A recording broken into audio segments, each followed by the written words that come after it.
अस्सलामुअलैकुम नाज़रीन, नूरानी खबरों में आपका खैर मकदम है। नाज़रीन, इस वक्त पूरी दुनिया में चर्चा ईरान की हो रही है।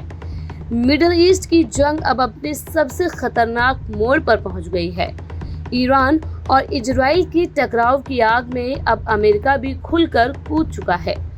अमेरिका ने ईरान के 3 परमाणु ठिकानों फोर्डो, नतांज और इस्फहान पर इतिहास का सबसे सफल सैन्य हमला किया है। इस बीच पाकिस्तान भी कूद पड़ा है। पाकिस्तान के विदेश मंत्री इशाक डार ने एक्स में पोस्ट कर बताया कि ईरान के अनुरोध पर संयुक्त राष्ट्र सुरक्षा परिषद की इमरजेंसी मीटिंग बुलाई जा रही है। इसे पाकिस्तान, चीन और रूस का समर्थन है। अमेरिका ने ईरान के परमाणु ठिकानों पर बड़े हमले के बाद ये कूटनीतिक हलचल तेज हुई है। पाकिस्तान का समर्थन, उसका सपोर्ट ये दिखाता है कि वे इस हमले को अंतर्राष्ट्रीय मंच पर उठाना चाहता है। इस बीच अमेरिका ने तुर्की, जॉर्डन, कुवैत समेत कई देशों को अलर्ट रहने को कहा है, क्योंकि ऐसा शक है कि ईरान पलटवार कर सकता है और अमेरिकी बेसों को निशाना बना सकता है। इस बीच ईरान के इस्लामिक रिवोल्यूशनरी गार्ड्स कॉर्प्स ने कहा है कि हम उन जगहों की पहचान कर रहे हैं जहां से ईरान पर अटैक हुआ। हम इसका जवाब जरूर देंगे। बता दें कि जवाब देने की यही बात ईरान ने इजराइल को भी कही थी और ईरान ने जिस तरह से जवाब दिया वो सुर्खियां बनी और इजराइल घुटने टेकने को मजबूर हो गया। वहीं अब ठीक यही जवाब ईरान ने अब अमेरिका को दिया है। नाज़रीन, ईरान इजराइल की जंग के बीच भारतीय नेता अबू आज़मी का बड़ा बयान आया है। ईरान और इजराइल की जंग पर महाराष्ट्र समाजवादी पार्टी के अध्यक्ष अबू आसिम आज़मी ने बड़ा बयान दिया है। उन्होंने ईरान के supreme leader Ayatollah Syed Ali Khamenei की तारीफ की है। साथ ही उन्होंने कहा है कि अमेरिका की चौधराहट खत्म होनी चाहिए। अबू आज़मी ने यह भी कहा कि जिस तरह से ईरान ने इजराइल को जवाब दिया है, ये बहुत ही जबरदस्त काम है। सोलापुर में पत्रकारों से बातचीत में अबू आज़मी ने कहा, हमारे देश में अमेरिका का हस्तक्षेप खत्म होना चाहिए।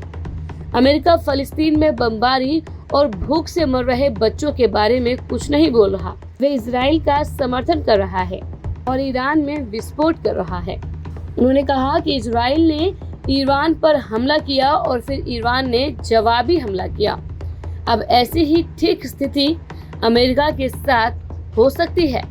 उन्होंने कहा कि वह व्यक्ति यानी अली खामनेई 85 साल के हैं। उनके दादा भारत के बाराबंकी में पैदा हुए थे। उनके अंदर भारतीय खून है। जिस तरह से उसने इजराइल को जवाब दिया है, मैं उन्हें बधाई देता हूँ। पहले अटैक इजराइल ने किया, लेकिन जिस तरह से ईरान ने इसका जवाब दिया, ये बहुत ही जबरदस्त काम है। अबू आज़मी ने आगे यह भी कहा कि राम मनोहर लोहिया ने बहुत पहले कहा था कि भारत, पाकिस्तान, बांग्लादेश, नेपाल और श्रीलंका का एक महासंघ बनना चाहिए, क्योंकि अमेरिका हमेशा धमकी देता है। अमेरिका ने यह भी कहा कि मैंने भारत पाकिस्तान की जंग रुकवाई, इसमें हमारा अपमान है। पीएम कह रहे हैं कि ऐसा नहीं है, लेकिन अमेरिका बार बार कह रहा है कि ये हमने ही करवाया है। नाज़रीन, अमेरिका ने जो हिमाकत ईरान के साथ की है, उसका भुगतान अमेरिका को करना पड़ सकता है, क्योंकि ईरान ने साफ लफ्जों में पलटवार करने की बात कह रही है। ठीक ऐसे ही बात जिस तरह से उसने इजराइल को की थी। वह नाज़रीन, क्या आपको लगता है कि ईरान अमेरिका का भी वही हाल करेगा जो हाल उसने इजराइल का किया है? कमेंट बॉक्स में यस या नो जरूर बताएं। वीडियो को लाइक करें, शेयर करें और अगर आपने अभी तक हमारे चैनल को सब्सक्राइब नहीं किया है तो सब्सक्राइब भी जरूर कर दें। मिलते हैं किसी और एक वीडियो में, तब तक के लिए अल्लाह हाफिज।